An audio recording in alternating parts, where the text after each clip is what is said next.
App 11 to 20 अध्याय 11 मैं अमीर आदमी नहीं हूँ। रेस्टोरेंट के अंदर दोनों महिलाएं दर्द भरी नजरों से देख रही थी जब आशु ने अपना कार्ड स्वाइप किया और 1,20,000 रुपये का बिल सफलतापूर्वक चुका दिया। तभी सिस्टम की आवाज उसके दिमाग में गूंजी।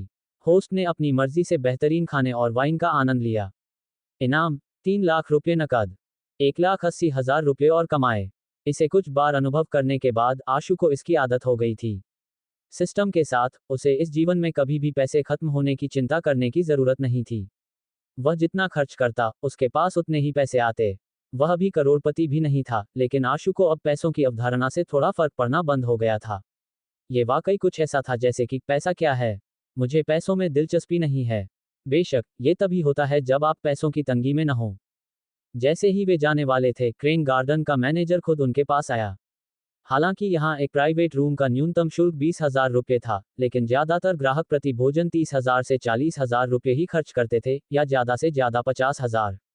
लेकिन इस आशु सर ने 3 लोगों के साथ एक ही बार में 1,20,000 रुपये खर्च कर दिए। ये रेस्टोरेंट के लिए एक संभावित बड़ा ग्राहक था, न कि कोई आम अमीर आदमी। पता नहीं यह अमीर लोगों की लिस्ट में किस बड़े घराने का वारिस है।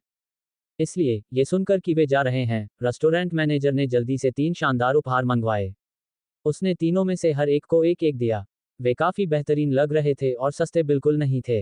उसने उन्हें 3 मेंबरशिप कार्ड भी दिए, जिससे वे अब वीआईपी बन गए थे, जो प्राइवेट रूम के लिए प्राथमिकता के साथ बुकिंग कर सकते थे।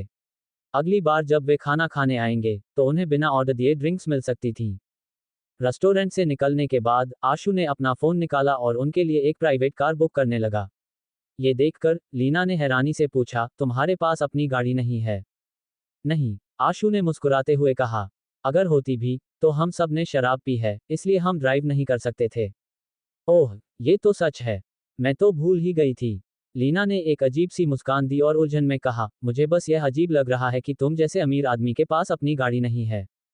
मैं अमीर आदमी नहीं हूँ, आशु ने साफ साफ कहा, वरना मैं कंपनी में सिर्फ एक जूनियर कर्मचारी नहीं होता। अगर सुमन मैम न होती तो मेरा मैनेजर मुझे हर दिन तंग करके मार ही डालता। उद्धरण चिन्ह ... उद्धरण चिन्ह। लीना ने उसे देखकर आंखें घुमाई, उसे जवाब देने की भी इच्छा नहीं हुई। अगर तुम अमीर नहीं हो तो हम क्या हैं? भिखारी, या भिखारियों से भी नीचे? सुमन किनारे खड़ी थी, खामोश और बिना कुछ कहे, क्योंकि कुछ दिन पहले तक आशु ने जो कुछ भी कहा था वह सच था। लेकिन हाल ही में जब से उसने अपनी शादी तोड़ी है, वह वाकई पूरी तरह बदल गया है।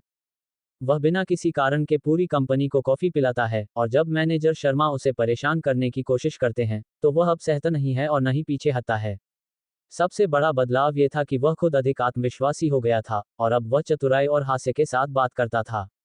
साथ ही जब वह मुझे देखता था तो उसकी नजरें अब डरपोक नहीं होती थीं। उसने यहाँ तक गौर किया कि कभी कभी वह प्रशंसा भरी नजर से भी देखता था। उस तरह की नजर आमतौर पर तब दिखाई देती है जब ताकतवर व्यक्ति कमजोर को देखता है। गाड़ी आ गई है, आशु ने मुस्कुराते हुए कहा, बैठो। घर पहुंचकर मुझे मैसेज कर देना। कितने ख्याल रखने वाले हो? लीना ने चिढ़ाया, मुझे उम्मीद नहीं थी कि तुम इतने अच्छे इंसान होगे। मेरा अपमान मत करो, लीना, आशु ने झुंझलाकर कहा, क्या तुम्हें नहीं पता कि अच्छा इंसान होने का मतलब भी क्या होता है? पफ, लीना हंसे बिना नहीं रह सकी। कोई बात नहीं, मेरी किताब में एक अमीर और अच्छा इंसान नंबर 1 है। चलो, सुमन ने गाड़ी में बैठने के बाद आग्रह किया।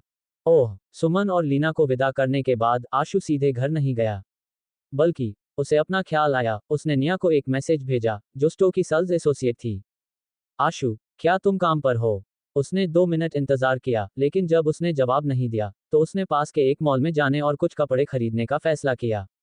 लेकिन उसके अपनी कार में बैठने के तुरंत बाद उसने जवाब दिया। वह एक सीधी वॉयस कॉल थी। निया, आशु सर, मुझे माफ करना, मैं बस एक ग्राहक को कपड़े चुनने में मदद कर रही थी और मैंने अपना फोन नहीं देखा। क्या बात है? कर्मचारियों को काम के घंटों के दौरान अपने फोन का उपयोग करने की अनुमति नहीं थी, लेकिन जब तक वे निगरानी से दूर होते, वे अभी भी कभी कभी संदेशों की जांच कर लेते थे। आशु का मैसेज देखने के बाद उसने तुरंत बाथरूम जाने का बहाना बनाया और जवाब दिया।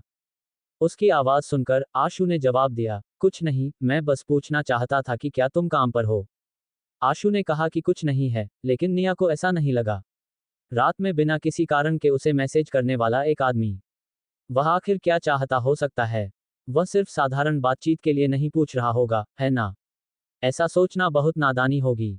हालांकि उसने खुद उसे वीचैट पर जोड़ा था और वह इसके लिए मानसिक रूप से तैयार थी, लेकिन उसे उम्मीद नहीं थी कि यह इतनी जल्दी होगा। निया, मैं काम पर हूँ, इसलिए अभी बात करना सुविधाजनक नहीं है। कैसा रहेगा? आशु ने उसकी बात काट दी। ठीक है, समझ गया। बाय। निया। उसने अभी अपनी बात पूरी भी नहीं की थी। कटी हुई कॉल को घूरते हुए वह थोड़ी हैरान थी। उस समय स्टोर में कोई ग्राहक नहीं था, इसलिए हर कोई खाली था। निया अभी खराब मूड में शॉप फ्लोर पर लौटी ही थी कि एक दूसरी सेल्स एसोसिएट पास आई। उसने मुस्कुराते हुए चिढ़ाया, ओह, वह तुम्हें मैसेज कौन कर रहा था? तुम इतनी जल्दी उन्हें वापस कॉल करने की जल्दी में थी? कोई नहीं, बस एक दोस्त। क्या तुम मुझे 3 साल का बच्चा समझती हो? सोनिया ने तिरस्कार से कहा, ये वही आदमी नहीं हो सकता जिसके बारे में पिछली बार बात हो रही थी, क्या वह है? क्या उसने तुम्हें बाहर बुलाया? या उसने तुम्हें मना कर दिया? निया, क्या तुम्हें वाकई लगता है कि सिर्फ उस पर निर्भर रहकर तुम मुझे पीछे छोड़ दोगी और इस महीने की सेल्स चैंपियन बन जाओगी? वह उस दिन छुट्टी पर थी। जब वह वापस आई तो उसने सुना कि किसी आदमी ने निया से एक बार में 1 लाख से अधिक रुपये का सामान खरीदा है, और यह सुनकर वह गुस्से से भर गई। क्योंकि उस बिक्री के साथ उनकी बिक्री के आंकड़े अब लगभग बराबर थे। महत्वपूर्ण हिस्सा ये था कि किसी ने कहा कि उन्होंने निया को खुद उस आदमी का वीचैट लेते देखा। अगर वह वाकई किसी बड़े ग्राहक को हासिल करने में सफल हो गई, तो यह मेरे लिए एक गंभीर खतरा होगा। शुक्र है, आज महीने का आखिरी दिन था, और ये देखते हुए कि वह आदमी दोबारा नहीं आया था, वह बहुत राहत महसूस कर रही थी। लेकिन दूसरी सोच पर, यह समझ में आता था। ये पहले ही अच्छा था कि ज्यादातर ग्राहक महीने में एक बार कुछ खरीदने आते थे। आखिर, वे यहाँ गोभी नहीं बेच रहे थे, जिसे लोग रोज आकर खरीद सकें। सोनिया ने दिखावटी दया के साथ उसका मजाक उड़ाया, यह मत कहना कि मैंने तुम्हें चेतावनी नहीं दी थी। पुरुष बहुत चालाक होते हैं। कहीं ऐसा न हो कि तुम कुछ भी न बेच पाओ और खुद को मुफ्त में पेश कर दो। इतना कहकर वह अहंकारी ढंग से दूर चली गई। उद्धरण चिन्ह डॉट डॉट डॉट उद्धरण चिन्ह। निया। एक और महिला क्लर्क आए और उसे सांत्वना दी, निया, उस पर ध्यान मत दो। वह बस कुछ ग्राहकों को अपने साथ रखकर अपनी साख बचाती है और हर दिन हमारे सामने बहुत घमंड दिखाती है। कोई बात नहीं, मैं क्या कर सकती हूँ? वह हर महीने सेल्स चैंपियन होती है, निया ने कड़वी मुस्कान के साथ कहा। हालांकि वह दूसरी महिला के मजाक पर भी गुस्से में थी और वाकई उसे गलत साबित करना चाहती थी, लेकिन अंत में सेल्स चैंपियन बनना प्रदर्शन पर ही निर्भर करता था। बिना क्षमता के कठोर धमकी देना मुझे सिर्फ एक जोकर बना देगा। वह केवल इसे सहन कर सकती थी। यही कारण है कि कभी कभी दूसरों द्वारा नीचे देखे जाने से इतना दर्द नहीं होता, जितना कि उन लोगों द्वारा नीचे देखे जाने और परेशान किए जाने से होता है जो स्पष्ट रूप से आपके ही स्तर पर हैं।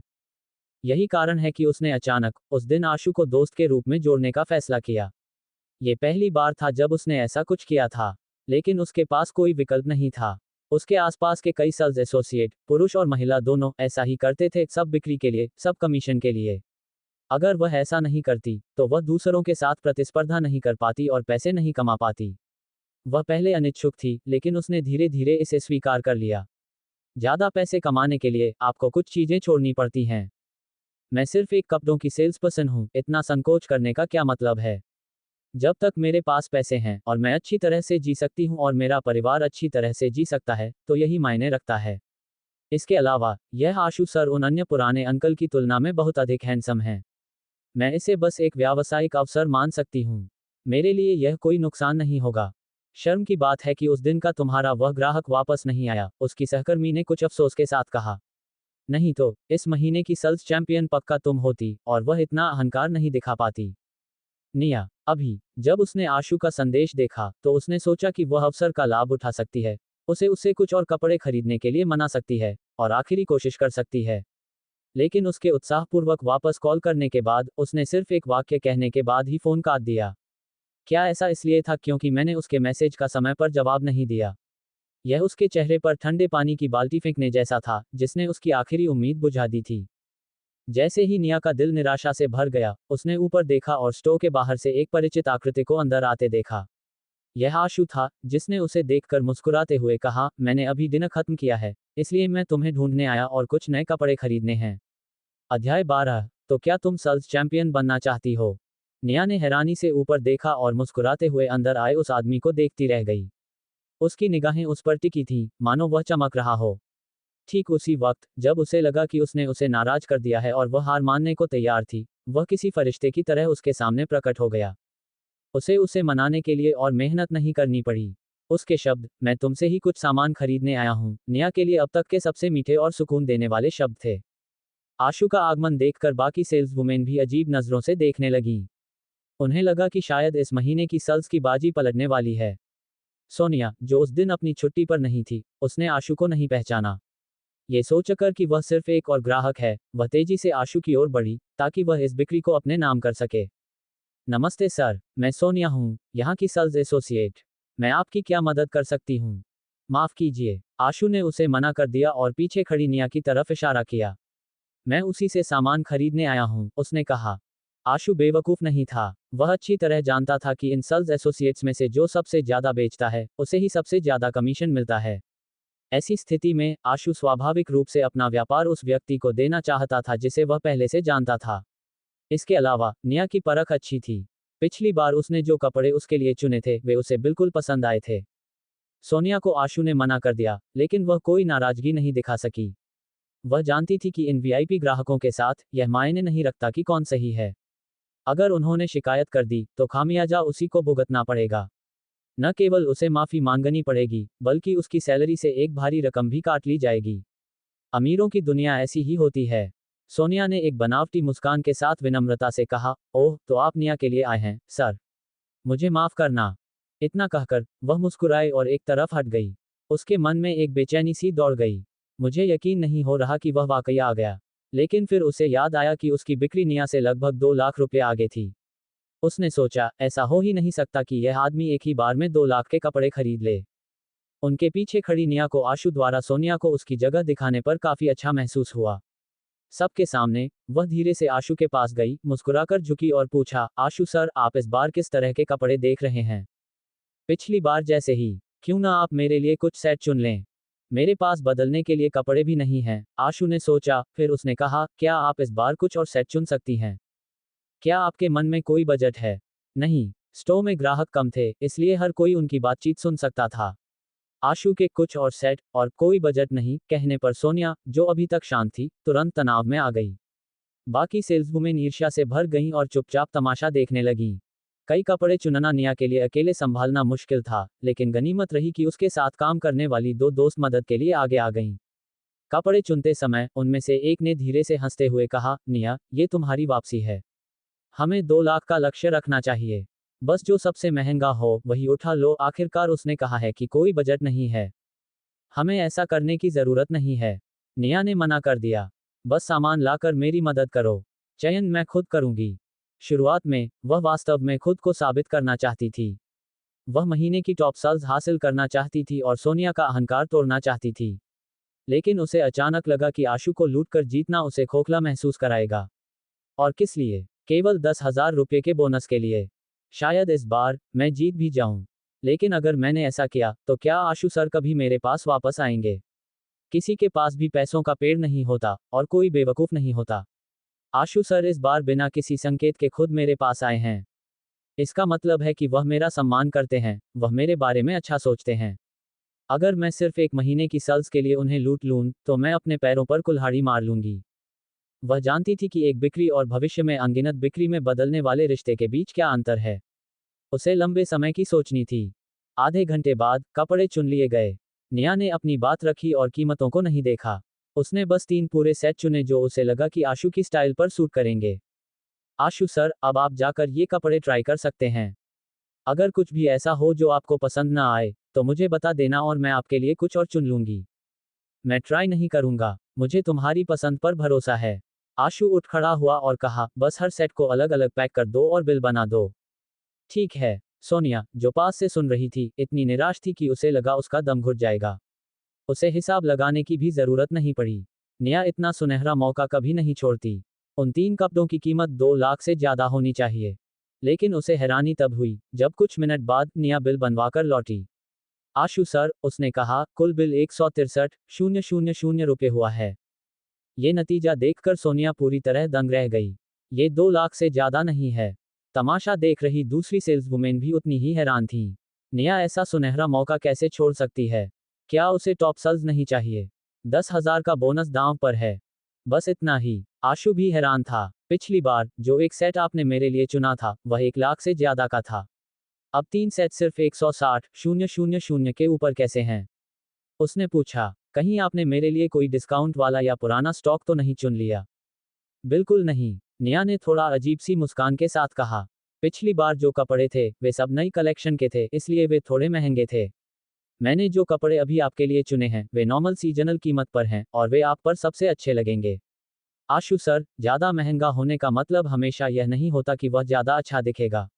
आखिरकार, हर किसी की पसंद अलग होती है। तुम्हारी बात में दम है। आशु मुस्कुराया। हमेशा की तरह, मैं अपना कार्ड इस्तेमाल करूंगा। जी। जैसे ही निया आशु को काउंटर की ओर ले जा रही थी, वे एक और सेल्स एसोसिएट के पास से गुजरे, और आशु ने उसे खुद से बुदबुदाते हुए सुना। काश, वह बस कुछ हजार से पीछे रह गई। टॉप सेल्स का मौका हाथ से फिसलते हुए देखना। मुझे नहीं पता निया क्या सोच रही है। आशु ने उस सेल्सवुमेन की तरफ देखा। क्या उसने ये जानबूझकर कहा ताकि मैं सुन सकूं? फिर उसने निया की ओर मुड़कर उत्सुकता से पूछा, तुम इस स्टोर की टॉप सेलर बनने से कितनी दूर हो? निया बस हैरान होकर देखती रह गई। आशु ने मुस्कुराते हुए समझाया, ओह कुछ नहीं। मैंने बस उस एसोसिएट को कहते हुए सुना कि अगर तुम कुछ हजार और बेच लेती, तो तुम इस महीने की टॉप सेलर बन जाती। 50,000, निया ने संकोच से जवाब दिया। क्या टॉप सेलर बनने पर कोई बोनस है? हाँ, 10,000, ये काफी अच्छा है। आशु ने सहज भाव से पूछा, तो तुमने पहले कुछ और महंगे आइटम क्यों नहीं चुने ताकि कुल बिल 2 लाख के पार हो जाए? ऐसा तो नहीं है कि मुझे कीमत की परवाह है। मैं पैसे कमाना चाहती हूँ। निया ने ईमानदारी से जवाब दिया, और मैं चाहती हूँ कि आप कपड़े खरीदने के लिए मेरे पास वापस आते रहें। लेकिन मैं आपको लूटना नहीं चाहती। आप एक अच्छे इंसान हैं। वह अपनी दोस्त को उस पल वहीं मार सकती थी। अगर आशु को लगा कि यह मेरी कोई चाल थी, तो उसके मन में मेरे लिए छवि खराब हो जाएगी। सब खत्म हो जाएगा। एक अच्छा इंसान, आशु ने खुद पर हंसते हुए कहा। बहुत बढ़िया। पहले लीना ने मुझे अच्छा इंसान कहा, और अब निया ने मुझे उसी कार्ड से मारा है। वह मुस्कुराया और पूछा, तो क्या तुम सेल्स चैंपियन बनना चाहती हो? अगर मैं कहूं कि नहीं, तो ये झूठ होगा। निया ने जवाब देने से पहले थोड़ा हिचकिचाया, लेकिन मेरे कुछ उसूल भी हैं। ठीक है, आशु मुस्कुराया। वैसे भी, मैं अपनी माँ के लिए एक बैग खरीदने की सोच रहा था। क्यों ना आज इसे यहीं से ले लिया जाए? मैं तुम्हारी मदद करूंगा। उसे ऐसी महिलाएं पसंद थीं जो उसके साथ ईमानदार थीं। निया, अध्याय 13, सावधानी बरतना बेहतर है। मैं किसी विवाद में नहीं पड़ना चाहता। आशु ने बैग चुनते समय 2 मानदंड रखे। पहला, उसकी माँ को वह पसंद आना चाहिए, जिसका मतलब था कि बैग बड़ा हो और उसमें काफी सामान आ सके। दूसरा, कीमत कम से कम 50,000 रुपये होनी चाहिए ताकि निया अपने 2 लाख रुपये के सेल्स लक्ष्य तक पहुंच सके। ऐसा नहीं था कि उसे अचानक किसी पर बहुत दया आ रही थी। बस, नौकरी पेशा लोगों के लिए अपनी जीविका कमाना कठिन होता है। इसके अलावा, उसे यह सामान खरीदना ही था, तो फिर किसी और से खरीदने के बजाय उसकी मदद करने में क्या हर्ज था? और फिर, निया नाटक कर रही हो या नहीं, वह उसके साथ काफी ईमानदार रही थी। कम से कम उसने उसे मूर्ख बनाने की कोशिश नहीं की। ये वाला ठीक है। अंत में, आशु ने भूरे रंग का एक बड़ा शोल्डर बैग चुना, जो देखने में एक थैले जैसा था और जिसकी कीमत 50,000 रुपये से अधिक थी। ये देखने में थोड़ा अजीब और महंगा था, लेकिन उसे पता था कि उसकी माँ को ये बैग निश्चित रूप से पसंद आएगा। अंत में, उसने कपड़ों के साथ इसका भी भुगतान किया, जो कुल 2,10,000 रुपये हुआ। एक सुंदर सेल्स एसोसिएट के सामने, होस्ट ने अपनी मर्जी से लग्जरी कपड़े खरीदकर उसकी मदद की और उसकी प्रशंसा हासिल की। इनाम, 5 लाख रुपये नकद। उसके कार्ड का बैलेंस अब 14,70,000 रुपये हो गया था। बधाई हो, अब तुम टॉप सेलर हो। आशु ने अपना सामान समेटा और मुस्कुराते हुए कहा, खैर अब मैं चलता हूँ। आशु सर, एक पल रुकिए, निया ने पुकारा। आशु उसकी ओर मुड़ा। क्या बात है? मैं आधे घंटे में काम से फ्री हो जाऊंगी। निया ने कहा, उसका चेहरा थोड़ा लाल हो गया था। क्यों ना आप पास के किसी कॉफी शॉप में मेरा इंतजार करें? मैं इन कपड़ों को घर ले जाने में आपकी मदद कर सकती हूँ। उद्धरण चिन्ह डॉट डॉट डॉट उद्धरण चिन्ह। आशु निशब्द था। निया का इशारा इतना स्पष्ट था कि कोई भी समझ सकता था। आशु कोई संत नहीं था, और ब्रेकअप के बाद से वह अकेला था। लेकिन समस्या ये थी कि माँ घर पर हैं। ये सुविधाजनक नहीं था, और किसी होटल के बारे में तो वह सोच भी नहीं सकता था। बेहतर है कि सावधानी बरती जाए। मैं किसी विवाद या ऐसी किसी चीज में नहीं पड़ना चाहता जिससे बाद में पछताना पड़े। कॉलेज के दिनों में उसने इंटरनेट पर लोगों के निजी वीडियो लीक होते देखे थे। शायद अगली बार, जब तुम्हें तुम्हारा बोनस मिल जाए, तब मुझे खाना खिलाना। आशु ने मन ही मन एक आह भरी। वह विनम्रता से मना करते हुए मुड़ गया, थोड़ा असहाय महसूस कर रहा था। उसने सोचा, लगता है मुझे किसी और फ्लैट को किराए पर लेने के बारे में सोचना होगा ताकि ऐसी स्थिति में उसका इस्तेमाल कर सकूं। निया, उसे यकीन नहीं हो रहा था। उसने इतनी स्पष्ट पहल की थी और उसने फिर भी मना कर दिया। उसे शायद मैं पसंद नहीं हूँ। वह मुझे अपने लायक नहीं समझता। निया, जो हमेशा अपने लुक और फिगर को लेकर आत्मविश्वास से भरी रहती थी, अचानक खुद को कमतर महसूस करने लगी। शायद उसकी नज़रों में कोई ऐसी महिला जो सिर्फ सेल्स के लिए किसी से बात करे, वह ठीक नहीं है। लेकिन मैं अभी भी खुद को सही मानती हूँ। उसका कॉलेज में सिर्फ एक बॉयफ्रेंड था और स्नातक होने के बाद उनके अलग होने के बाद से वह सिंगल ही थी। हालांकि अन्य ग्राहकों ने पहले भी संकेत दिए थे, लेकिन उसने हमेशा उन्हें नज़रअंदाज किया था। आशु को वीचैट पर जोड़ना एक हालिया विकास था, जिसे उसने केवल पैसों की तंगी के कारण ही किया था। आशु वाकई पहला व्यक्ति था जिसे उसने सक्रिय रूप से प्रभावित करने की कोशिश की थी। आशु के जाने के बाद दूसरी सेल्स एसोसिएट निया को बधाई देने आई। वह कुल 2,10,000 रुपये की बिक्री थी। ऐसा लग रहा था कि निया ने इस बार वाकई एक बड़े ग्राहक को पकड़ लिया था। वे सब ईर्ष्या से भरी थीं। निया, बधाई हो, इस महीने का टॉप सेलर अवार्ड तुम्हारा ही है। हाँ, क्या शानदार वापसी की है तुमने। निया ने स्थिति को संभाला और मुस्कुराते हुए कहा, बेशक कोई बात नहीं। मैं आप सबको दावत दूंगी। वाह निया, सोनिया पास आए और व्यंग्यात्मक स्वर में बोली, मैंने कभी नहीं सोचा था। तुम तो बहुत चालाक निकली, पहले ही प्रयास में एक आदमी से लाखों का सामान बिकवा लिया। पहले निया को ये सब सहना पड़ता था, लेकिन अब आशु की बदौलत वह टॉप सेलर थी। क्या तुम मेरी तरकीबें जानना चाहती हो? निया ने तिरस्कारपूर्ण मुस्कान के साथ कहा। भले ही मैं तुम्हें बता दूं, तुम यह नहीं सीख पाओगी, क्योंकि मेरे लिए ये पहली बार था। ये सुनकर सोनिया का चेहरा ठंडा पड़ गया। उसने जवाब दिया, ज्यादा खुश मत हो। इस बार तुम्हारी किस्मत अच्छी थी। अगर दम है तो अगले महीने ये खिताब छीन कर दिखाओ। मुझे नहीं लगता कि तुम्हारे पास फिर से इस्तेमाल करने के लिए कोई पहली बार जैसा कुछ होगा। पुरुषों को केवल नवीनता पसंद होती है। एक बार उन्हें जो चाहिए मिल जाए तो वे इतने उदार नहीं रहते। कितनी अफसोस की बात है। निया मुस्कुराई। मेरा पहली बार अभी भी सुरक्षित है। आशु सर मेरे पास कपड़े खरीदने आए थे और बस यही चाहते थे। उनके मन में कोई गलत इरादा नहीं था। तुम्हें क्या लगता है, मैं यह मान लूंगी? मानो या ना मानो, निया ने उसके कान में फुसफुसाया, जानती हो मैंने उनका पीछा क्यों किया? क्योंकि जब मैंने खुद को उनके सामने पेश किया तब भी उन्होंने मना कर दिया। उद्धरण चिन्ह डॉट डॉट डॉट उद्धरण चिन्ह। सोनिया हैरान होकर निया को देखती रह गई। एक आदमी जो वासना से प्रेरित नहीं है। क्या इस दुनिया में ऐसा कुछ मौजूद है? कुछ क्षण बाद उसने तंज कसा, तुम्हें वाकई नहीं लगता कि वह तुम्हें पसंद करता है ना? सपने देखना बंद करो। निया में इतनी समझ थी कि वह ऐसा नहीं सोचती थी, लेकिन उसने जानबूझकर उसे चिढ़ाया, क्या होगा अगर यह सच हो? क्या तुम ईर्ष्या से नहीं मर जाओगी? मैं तुम्हारे साथ बहस नहीं करूंगी। सोनिया ने खारिज करते हुए कहा, मुझे उम्मीद है कि अगले महीने भी तुम इतनी ही आत्मविश्वास से भरी रहोगी। देखते हैं। ओह, सही कहा। निया ने मुस्कुराते हुए पूछा, जब मुझे बोनस मिलेगा तो क्या तुम हमारे साथ डिनर पर चलना चाहोगी? उद्धरण चिन्ह डॉट डॉट डॉट उद्धरण चिन्ह। सोनिया निशब्द थी। वह गुस्से से भर गई थी। Dot dot dot. कपड़े और बैग खरीदने के बाद आशु घर लौटा। सुनीता घर पर टीवी देख रही थी। उन्होंने सिर घुमाया और मुस्कुराई। तुम अपने दोस्तों के साथ खाने से वापस आ गए? हाँ। आशु ने वह बैग अपनी माँ के सामने रखा और मुस्कुराते हुए कहा, ये लो। मैं एक दुकान के पास से गुजर रहा था जहाँ सेल लगी थी, तो मैंने आपके लिए एक बैग लिया। क्या आपको ये पसंद आया? ये तो बहुत सुंदर है। सुनीता ने इसे लिया, खोलकर देखा और बोली, इसकी पैकिंग कितनी शानदार है। ये महंगा होगा, है ना? बिल्कुल नहीं। इसमें महंगा क्या है? आशु ने जवाब दिया, ये सिर्फ अच्छी पैकिंग है। ये वास्तव में बहुत सस्ता था। डिस्काउंट के बाद ये 500 रुपये से भी कम का था। तुम 500 रुपये को सस्ता कहते हो? सुनीता ने कंजूसी महसूस करते हुए कहा, मैं जो बैग इस्तेमाल करती हूँ वे केवल 1 या 200 रुपये के होते हैं। वे सस्ते और टिकाऊ होते हैं। माँ, ये बड़ा शहर है। हमें थोड़ा बेहतर सामान इस्तेमाल करना चाहिए। अच्छा हुआ मैंने उसे नहीं बताया कि बैग 50,000 से ऊपर का है। वह शायद मुझे तुरंत वापस करने के लिए मजबूर कर देती।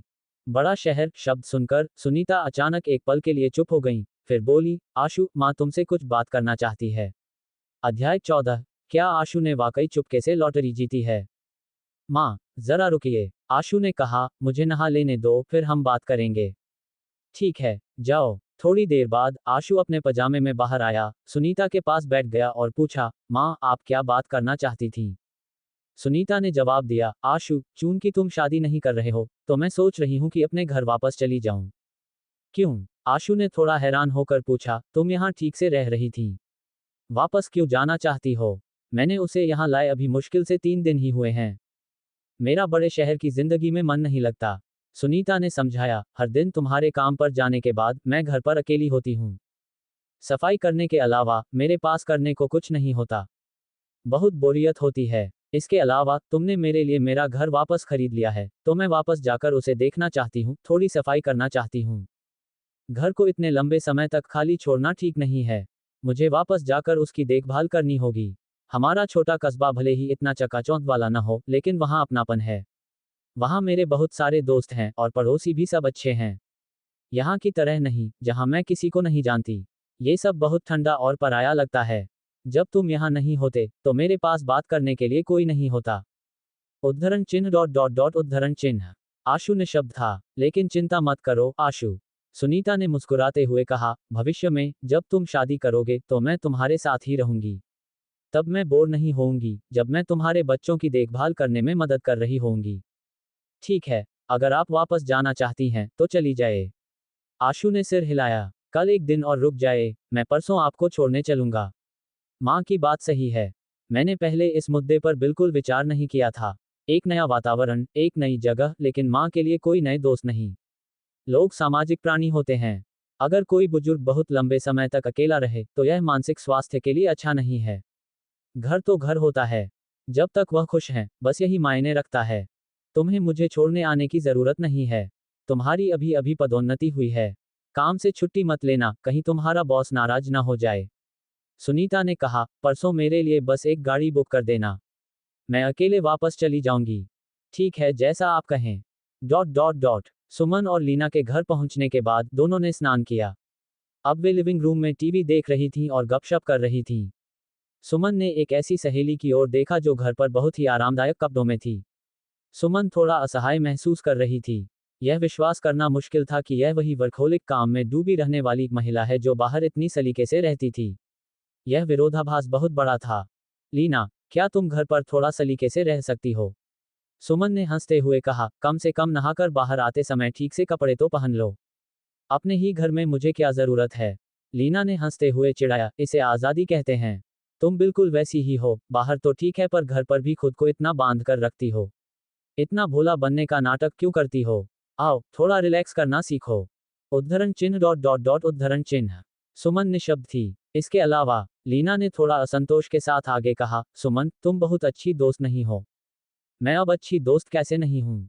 सुमन हैरान थी। तुमने इस अमीर और हैंडसम आशु के बारे में 2 साल से जान रखा था और मुझसे एक शब्द भी नहीं कहा। लीना ने गुस्सा होने का नाटक करते हुए कहा, अगर तुम्हें दिलचस्पी नहीं थी, तो भी तुम्हें उसे मुझसे मिलवाना चाहिए था। तुम्हें पता है मुझे किस तरह के पुरुष पसंद हैं। मुझे तो खुद ही नहीं पता चला। सुमन ने आंखें घुमाते हुए जवाब दिया, पहले वाला आशु आज के इस रईस व्यक्ति जैसा बिल्कुल नहीं था। मैंने भी उसे पहली बार ऐसा देखा है। तुम्हारा क्या मतलब है? लिविंग रूम में, लीना ने आलू के चिप्स का पैकेट खोला और खाते हुए उत्सुकता से पूछा, क्या तुम कह रही हो कि वह हाल ही में अमीर हुआ है? जी हाँ, सुमन ने सिर हिलाया। क्या ऐसा हो सकता है कि वह हमेशा से अमीर था और कंपनी में गरीब होने का नाटक कर रहा था? लीना ने विश्लेषण किया, और अब वह नाटक नहीं करना चाहता। वह अपनी असलियत दिखा रहा है। ये बात जम नहीं रही। सुमन ने कहा, वह कंपनी में हमेशा बहुत किफायती, बहुत मेहनती और बहुत ईमानदार था। उसका पूरा व्यवहार एक सामान्य ऑफिस कर्मचारी जैसा था। इसके अलावा, तुमने कभी किसी अमीर घराने के लड़के को देखा है जो कई वर्षों तक ऐसा नाटक कर सके? तुम्हारी बात में दम है। लीना ने उलझन में पूछा, फिर वह अचानक अमीर कैसे हो गया? सुमन, क्या तुम उसके परिवार की स्थिति के बारे में कुछ जानती हो? नहीं, सुमन ने सिर हिलाया। हालांकि वे व्यक्तिगत रूप से अच्छे संबंध में थी, लेकिन उसने कभी उसके परिवार के बारे में नहीं पूछा था। लेकिन, उसने आज कंपनी में कुछ कहा था। सुमन ने बताया, उसने कहा कि उसने कुछ दिन पहले लॉटरी में 2 लाख जीते थे, इसीलिए उसने 2 दिन लगातार पूरी कंपनी को कॉफी पिलाई थी। 2 लाख? तुम मेरा मजाक उड़ा रही हो? लीना ने कहा, सुमन, क्या तुम्हें अंदाजा है कि आज उसने जो कपड़े पहने थे, उनकी कीमत 1 लाख से ऊपर है? इतने महंगे? सुमन को थोड़ा झटका लगा। उसे पता था कि वे डिजाइनर ब्रांड हैं और सोचा कि वे थोड़े महंगे होंगे, लेकिन उसने कभी कल्पना नहीं की थी कि वे इतने महंगे होंगे। और क्या, वे इस सीजन के नए कलेक्शन के आइटम थे, उनकी बहुत मांग है और वे बहुत महंगे हैं। लीना ने आह भरी। तो, उसके कपड़ों और आज के खर्च करने के तरीके के आधार पर, 2 लाख की लॉटरी से इसका कोई लेना देना नहीं है। अगर उसने लॉटरी नहीं जीती, तो और क्या हो सकता है? लीना को जैसे कुछ याद आया और उसने हैरानी से कहा, सुमन, क्या तुम्हें लगता है कि यह संभव है कि उसने झूठ बोला हो? क्या होगा अगर उसने 2 लाख नहीं जीते? क्या होगा अगर वह 50 लाख का बड़ा इनाम हो? लीना ने कहा, तभी यह समझ में आता है कि वह अचानक इतना अमीर क्यों हो गया है और वह बिना किसी चिंता के नवाबों की तरह पैसे क्यों खर्च कर रहा है। सुमन, क्या आशु ने वाकई चुपके से कोई बड़ा इनाम जीता है? आखिर अगर कोई बिना कानून तोड़े अचानक अमीर हो जाए तो लॉटरी जीतने के अलावा उसे कोई और कारण समझ नहीं आ रहा था। डॉट डॉट डॉट जवाहर मार्ग पर माया और ऋतु सड़क पर टहल रही थीं, जहां माया को फिर से अपना नया बैग दिखाने का मौका मिल गया। माया, तुम वाकई कमाल की हो, ऋतु ने ईर्ष्या के साथ कहा, तुम्हें उसे अपना बनाने में बस कुछ ही दिन लगे। ऐसा नहीं है, हम बस एक दूसरे को पसंद करने लगे थे तो चीजें आसानी से हो गईं। ऋतु ने अर्थपूर्ण लहजे में कहा, तो क्या तुम दोनों सब कुछ ठीक चल रहा है क्या? माया ने शर्माते हुए मुस्कुराकर पूछा। ठीक है, मेरे साथ भोली मत बनो। ऋतु ने अपनी आवाज धीमी की और मुस्कुराते हुए पूछा, आशु के मुकाबले वह कैसा है? मुझे नहीं पता तुम किस बारे में बात कर रही हो। अरे बताओ भी, मुझे बहुत उत्सुकता है। ऋतु ने असंतोष के साथ कहा, हम पक्की सहेलियां हैं या नहीं? क्या हमने तय नहीं किया था? हमारे बीच कोई राज नहीं होगा, हमें सब साझा करना होगा। माया ने एक पल के लिए संकोच किया, फिर फुसफुसाकर बोली, सच कहूं तो वह आशु से थोड़ा कमतर ही है। आखिरकार हर कोई आशु जैसा तो नहीं हो सकता। उस समय वह आशु के साथ सिर्फ इसलिए थी क्योंकि वह हैंडसम था। दुर्भाग्य से उसके पास पैसे नहीं थे और वह उसे वह अच्छी जिंदगी नहीं दे सकता था जो वह चाहती थी। लेकिन तुमने अब अपनी खुशी ढूंढ ली है। ऋतु ने ईर्ष्या के साथ कहा, ज्यादा समय नहीं लगेगा जब मुझे तुम्हें श्रीमती रोहन कहना पड़ेगा, है ना? मैं तुम्हें अपनी मुख्य सहेली मेड ऑफ ऑनर बनाऊंगी। तभी माया का फोन बजा। ये रोहन का फोन था। थोड़ी बातचीत करने के बाद उसने ऋतु की ओर मुड़कर खुशी से कहा, रोहन मुझे बुला रहा है, इसलिए अब मैं तुम्हारे साथ नहीं घूम सकती। अरे जाओ जाओ, मेरी चिंता मत करो, ऋतु ने आंख मारते हुए मुस्कुराकर कहा, उम्मीद है तुम दोनों का समय अच्छा बीते। माया के जाने के बाद ऋतु के चेहरे के हाव भाव तुरंत बदल गए। पल भर पहले वाली मुस्कान पूरी तरह गायब हो गई। उसने अपना फोन निकाला और रोहन को एक मैसेज भेजा। ऋतु, मैंने पहले ही माया को तुम्हारे जाल में फंसाने में मदद कर दी है। क्या अब समय नहीं आ गया कि तुम अपना वादा पूरा करो? रोहन, मुझे पता है, मैं कल तुम्हें पैसे ट्रांसफर कर दूंगा। बस मेरे अच्छे समय में खलल मत डालो। ऋतु ने अपने फोन पर मैसेज देखा, उसके होठों पर एक ठंडी मुस्कान तैर गई। पता चला कि उसने जानबूझकर माया के करीब जाकर उसकी सगाई तुड़वाकर और उसे एक विवाहित व्यक्ति के बिस्तर तक पहुंचाया था ताकि कॉलेज के दिनों के एक पुराने अपमान का बदला ले सके। दुख की बात यह थी कि दूसरी महिला को शायद वह बात पूरी तरह याद भी नहीं थी। लेकिन ऋतु, उसे वह सब याद था। स्कूल में क्या तुम बहुत ऊंची और महान नहीं बनती थी? क्या तुम मुझे नीची नजर से नहीं देखती थी? क्या तुमने मुझे मतलबी नहीं कहा था? माया, अब तुम मुझसे अलग नहीं हो। तुम्हें अभी भी नहीं पता कि रोहन एक जुआरी है और उसकी एक पत्नी है ना? श्रीमती रोहन, हा, सपने देखना बंद करो, अभी के लिए तुम बस एक फंसाने वाली कड़ी हो। गाड़ी में माया, जिसे धोखे में रखा गया था, उसे बिल्कुल नहीं पता था कि उसकी सबसे अच्छी दोस्त उसके साथ क्या खेल खेल रही है और वह खुशी खुशी अपने डेट पर जाने के लिए निकल पड़ी। अध्याय 15। अब मेरे पास भी एक पर्सनल लीगल एडवाइजर है। अगले दिन ऑफिस में पिछली रात सुमन और लीना ने आशु के बारे में खूब चर्चा की थी। उनका निष्कर्ष ये था कि उसने पक्का कोई बड़ी लॉटरी जीती होगी। लेकिन जब उन्होंने ऑनलाइन लॉटरी के रिजल्ट्स चेक किए तो उन्हें कोई बड़ा विजेता नहीं मिला। आशु फिर से एक रहस्य बन गया था। और जब कोई महिला किसी पुरुष के बारे में जिज्ञासु हो जाती है तो वह अनचाहे ही उस पर ध्यान देने लगती है। इसलिए जब अगले दिन आशु कंपनी पहुंचा तो सुमन की नज़र तुरंत उस पर पड़ी। उसने देखा कि आशु ने फिर से एक ब्रांड न्यू डिजाइनर ड्रेस पहनी हुई थी। इससे उसे फिर शक हुआ कि शायद उसने पहले उसे गलत समझा था या आशु अपनी अमीरी छिपाने में बहुत माहिर था। ये पक्का कोई रईस बच्चा है जो भेस बदल कर घूम रहा है। उसने जल्दी से आशु की एक फुल बॉडी फोटो खींची और लीना को भेज दी, ये पूछने के लिए कि क्या आज के कपड़े भी लाखों के हैं। आशु को बिल्कुल अंदाजा नहीं था कि उसकी हर हरकत पर नजर रखी जा रही थी। ऑफिस पहुंचने के बाद उसने काम शुरू किया और आदत के मुताबिक मैनेजर वर्मा अपने व्यक्तिगत गोल्ड कॉइन डिस्पेंसर का इंतजार करने लगा कि वे आएं और उसमें कमियां निकालें। लेकिन बहुत देर इंतजार करने के बाद भी वह आदमी कहीं नहीं दिखा। यह एक बहुत बड़ी निराशा थी। अजीब है, क्या आज उनका मन बदल गया? आशु ने मैनेजर वर्मा के केबिन की ओर देखते हुए सोचा और उसे अचानक पछतावा हुआ। मैं 50,000 कमा सकता था पर नहीं कमा पाया। जब आप इसे जोड़ते हैं तो ऐसा लगता है जैसे मैंने 1 लाख का नुकसान कर लिया। वह खराब मूड में था, जिसने उसे पैसे खर्च करने के लिए प्रेरित किया। बहुत हुआ, कॉफी ऑर्डर करने का समय हो गया है। इसलिए उसने फिर से कंपनी में सबके लिए कॉफी ऑर्डर कर दी। सिस्टम मैनेजर वर्मा द्वारा कोई गोल्ड कॉइन न मिलने पर होस्ट का मूड खराब हुआ और उसने पूरी कंपनी के लिए कॉफी ऑर्डर कर दी। इनाम 20,000 रुपये नकद। ये भी काम कर गया। आशु थोड़ा हैरान था, लेकिन उसे लगा कि इनाम थोड़ा कम था। उसी समय नीचे कॉफी शॉप में एक कर्मचारी ने अपनी स्क्रीन पर डिलीवरी ऑर्डर देखा, वही नाम, वही पता और एक लंबी आह भरी। सुबह का समय शिफ्ट का सबसे आरामदेह हिस्सा होना चाहिए था, लेकिन पिछले 3 दिनों से लगातार इस शहर का सबसे समर्पित नाम के व्यक्ति ने रोज ऑर्डर दिया था। और हर ऑर्डर में दर्जनों कप थे। इसने उनके लिए आराम करना नामुमकिन बना दिया था। वे अपने सेल्स लक्ष्य को समय से पहले ही पूरा करने वाले थे। सुमन के केबिन में थोड़ी देर बाद लीना का जवाब आया। लीना, इसके बारे में पक्का नहीं पता। शायद पिछली बार जितना महंगा नहीं, लेकिन फिर भी हजारों का तो है ही। सुमन, ठीक है। वैसे क्या तुमने उसकी स्थिति के बारे में पूछा? लीना, बात चल रही है। सुमन, ठीक है, मैं तुम्हें उसका नंबर भेजती हूँ। खुद उसे जोड़ लेना और जब सब तय हो जाए तो उससे संपर्क कर लेना। लीना, ठीक है। न्याय लीगल फर्म के अंदर अपनी कंपनी में अटेंडेंस लगाने के बाद लीना ने किसी क्लाइंट के साथ मीटिंग का बहाना बनाया और सीधे यहां आ गई। ऐसी टॉप टियर फर्म में ज्यादातर वकील सिर्फ असिस्टेंट के तौर पर शुरुआत कर सकते थे। ये दिखाता था कि यहाँ सीनियर पार्टनर बनना कितनी बड़ी बात थी। लीना ने अपना फोन रखा। चाय पीकर लौट रहे वकील खन्ना की ओर देखते हुए उसने मुस्कुराकर कहा, वकील खन्ना, मैंने जो मामला बताया था उसके बारे में आपका क्या ख्याल है? लीना, वकील खन्ना 40 साल के एक अधेड़ उम्र के व्यक्ति थे। वे लंबे और दुबले थे, चश्मा पहनते थे और उनके बाल थोड़े कम हो गए थे।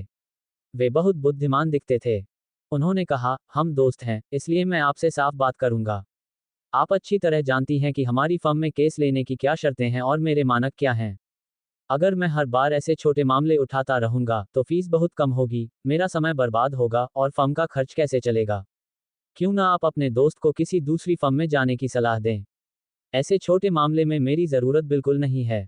वकील खन्ना, मैं जानती हूं और मैंने उन्हें सलाह भी दी थी, लेकिन वे चाहते हैं कि आप ही उनका केस लड़ें। उनका कहना है कि आप बहुत माहिर हैं। आशु की मदद करने के लिए लीना ने खुद से कुछ तारीफें जोड़ दी, थोड़ा मक्खन लगाया। उसने उन्हें मनाने की कोशिश की और इस बार उनका मामला वाकई अलग है। वकील खन्ना हंसे। कैसे अलग है? हालांकि मामला छोटा है और राशि बहुत बड़ी नहीं है, लेकिन क्लाइंट की अहमियत कम नहीं है। लीना ने समझाया, वे बहुत अमीर युवा हैं। अगर आप उन्हें ये केस जिताने में मदद कर सकते हैं तो वे भविष्य में आपकी फर्म के लिए एक बड़े क्लाइंट बन सकते हैं। अमीर, और वे 2 लाख रुपए से कम के उपहार सगाई के तोहफे के लिए कोर्ट जा रहे हैं। वकील खन्ना ने मजाक उड़ाया, बताए, वे अमीर कैसे हैं? वे एक बार के खाने पर 1 लाख से ज्यादा खर्च करते हैं और उनके सामान्य कपड़े भी 1 लाख से ज्यादा के होते हैं। क्या ये काफी नहीं है? लीना ने कहा, उन्होंने ये भी कहा कि वे आपकी लीगल फीस एडवांस में देने को तैयार हैं। बस उन्हें केस जीतना है। वे बस अपना गुस्सा निकालना चाहते हैं। वह लहजा, ये किसी अमीर व्यक्ति की तरह ही लगता है। वकील खन्ना थोड़ी देर के लिए हिचकिचाए। ऊपर से लीना की तारीफों ने उन्हें खुश कर दिया था। उन्होंने कहा, ठीक है, ऐसा करते हैं। मैं केस ले सकता हूं, लेकिन फर्म के नियम होते हैं। हमें उनका पालन करना होगा ताकि कोई बात ना बने। उनसे पूछें कि क्या वे हमारी फर्म के साथ एक एग्रीमेंट साइन करने के लिए तैयार हैं। अगर वे हमारी फर्म के क्लाइंट बनते हैं और मुझे अपना लीगल एडवाइजर नियुक्त करते हैं, तो उन्हें हमें एक निश्चित वार्षिक फीस देनी होगी। उसके बाद से मैं उनके किसी भी कानूनी परामर्श के लिए सेवा दे सकता हूं। वार्षिक फीस से कम दावे वाले नागरिक विवादों के लिए सेवा मुफ्त होगी। वार्षिक फीस से अधिक वाले मामलों के लिए फीस अलग से तय की जाएगी। वे फर्म के पार्टनर थे तो उन्हें नियमों का पालन करना ही था। वरना अगर हर कोई नियम तोड़ेगा तो फर्म कैसे चलेगी? ठीक है, वकील खन्ना, लीना ने कहा, मैं पहले अपने दोस्त से पूछती हूँ। वकील खन्ना ने याद दिलाया, पर्सनल लीगल परामर्श के लिए हमारी फर्म की सालाना फीस 2 लाख, 3 लाख और 5 लाख है। मैं जानती हूँ। जैसे ही वह वकील खन्ना के केबिन से बाहर निकली, लीना ने तुरंत आशु को एक फ्रेंड रिक्वेस्ट भेजी। कुछ मिनट बाद उसने रिक्वेस्ट स्वीकार कर ली और खुद मैसेज किया। आशु, हे महान डिजाइनर, क्या फैसला हुआ? लीना, अपना नंबर भेजो। फोन पर बात करना बेहतर है। आशु, 138 4x 7625। लीना ने जल्दी से नंबर डायल किया।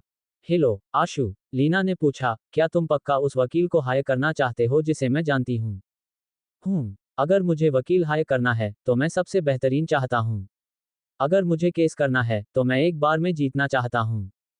फोन पर आशु ने पूछा, क्या तुम्हारे दोस्त केस नहीं ले रहे हैं? ऐसा नहीं है कि वे नहीं लेंगे, कुछ शर्तें हैं। लीना ने कहा, अगर तुम चाहते हो कि वे तुम्हारा प्रतिनिधित्व करें तो पहले तुम्हें उनकी फर्म के साथ एक समझौता करना होगा और उन्हें अपना पर्सनल लीगल एडवाइजर बनाना होगा। फिर उसने फीस और सेवाओं के बारे में सारी जानकारी दी। पूरी बात बताने के बाद लीना ने पूछा, बस यही है? तुम्हारा क्या फैसला है? कोई बात नहीं, उनके टॉप टियर प्लान 5 लाख सालाना वाली सर्विस के लिए साइन कर दो। आशु फोन पर हंसा, कॉन्ट्रैक्ट साइन करने के लिए तुम्हारे वकील दोस्त के साथ मेरा समय तय करवा दो। मैं जल्द से जल्द उन पर केस करना चाहता हूँ। उसके जैसे व्यक्ति के लिए जिसके पास सिस्टम था, साल के 5 लाख बहुत ज्यादा नहीं थे। ये पूरी तरह से अफोर्डेबल था। भविष्य में इसकी जरूरत पड़ेगी या नहीं, इसे छोड़ो। बस ये सर्विस होना ही अपने आप में बहुत क्लासी लगता है। मैंने कभी नहीं सोचा था। मैं अब एक ऐसा आदमी हूं जिसका अपना पर्सनल लीगल एडवाइजर है। और वो भी देश के सबसे बेहतरीन वकीलों में से एक। आशु मूर्ख नहीं था। आज काम पर उसने इंटरनेट पर सर्च किया था कि टॉप टियर फर्म क्या होती है। उसने उस फर्म का नाम भी देखा था जिसका लीना ने जिक्र किया था। पढ़ने के बाद वह पूरी तरह समझ गया था कि वहां के वकील कितने धाकड़ थे। वे पूरे इंडस्ट्री में सबसे बेहतरीन थे। इसीलिए लीना द्वारा कीमत बताने के बाद उसने बिना सोचे समझे हामी भर दी थी। पैसे से आप जो संसाधन हासिल कर सकते हैं वे वाकई लाजवाब हैं। अध्याय 16। मैंने तो उसे कुछ कहा भी नहीं। आशु ने बिना किसी हिचकिचाहट के हामी भर दी। उसने सबसे ऊपर वाली सर्विस चुनी जिसका खर्च 5 लाख रुपये सालाना था। मैंने कभी सोचा भी नहीं था। आशु सच में बहुत अमीर है। लीना खुद को हैरानी रोकने से रोक नहीं पाई। फिर उसने दरवाजा खटखटाया और वकील खन्ना के केबिन में दोबारा प्रवेश किया। वकील खन्ना, मेरे दोस्त का जवाब आ गया है। लीना ने कहा, उन्होंने कहा है कि आप बस समय तय कर लीजिए और उन्हें बता दीजिए। वह कॉन्ट्रैक्ट साइन करने आ जाएंगे। इतनी जल्दी फैसला ले लिया? वकील खन्ना ने वापस आती हुई लीना को देखते हुए कहा। वह थोड़े हैरान थे। उन्हें लगा था कि जवाब आने में कम से कम 1-2 दिन लगेंगे। उन्होंने उत्सुकता से पूछा, तो उसने कौन सा प्लान चुना? आपकी फर्म की सबसे premium personal legal advisory service.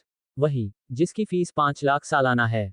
Leena की आवाज में आत्मविश्वास था और उसे एक अजीब सा गर्व महसूस हो रहा था। शायद इसे ही कहते हैं, किसी की सफलता में अपनी खुशी ढूंढना। ऐसा लग रहा था जैसे उसके दोस्त की रईसी से उसे भी रईस होने का एहसास हो रहा हो। पहले तो आप उसे हल्के में ले रहे थे, अब देखिए कि वह कितनी बड़ी मछली है। ठीक है, मैं समझ गया।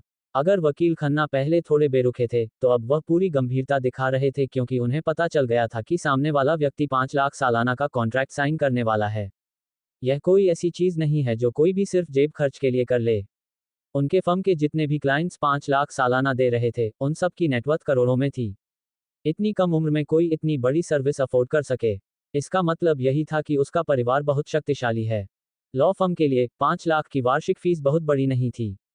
लेकिन अगर वे उसके साथ अच्छे संबंध बना लें और बेहतरीन सर्विस दें तो उन्हें उसके परिवार के नेटवर्क से जुड़ने का मौका मिल सकता था और शायद उनकी कंपनी का लीगल कॉन्ट्रैक्ट भी मिल जाता। वही असली बड़ा काम होता।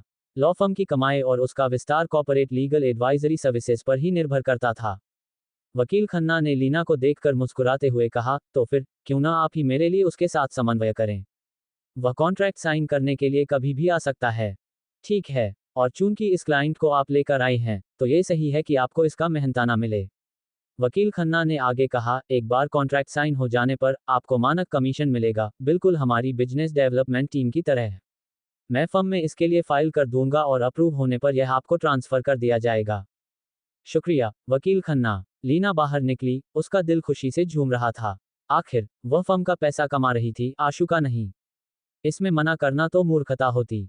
फर्म के कमीशन स्ट्रक्चर के अनुसार जो कोई भी एक व्यक्तिगत क्लाइंट लेकर आता उसे वार्षिक फीस का 10% मिलता था।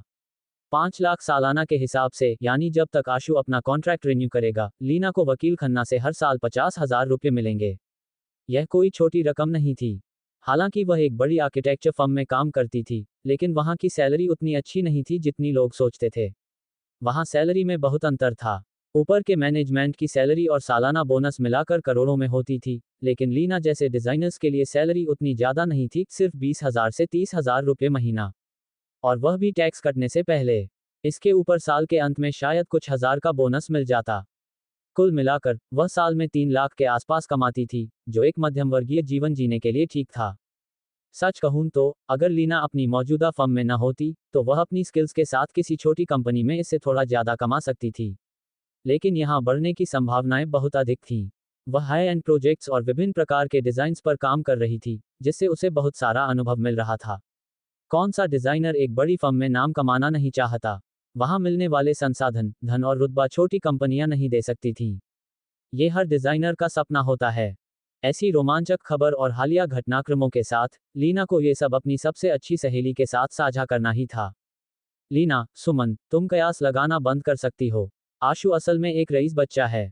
सुमन अपने ऑफिस में रिपोर्ट पर काम कर रही थी। उसने लीना का मैसेज देखा और जवाब दिया। सुमन, तुम ऐसा क्यों कह रही हो?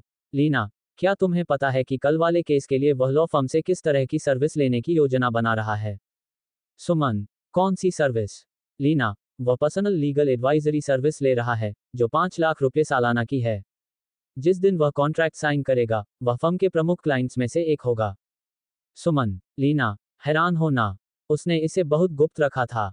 उसने तुम्हें भी बेवकूफ बना दिया। लीना, अगर उस लड़की को पता चल जाए कि वह असल में कितना अमीर है, तो वह पछतावे के मारे मर जाएगी।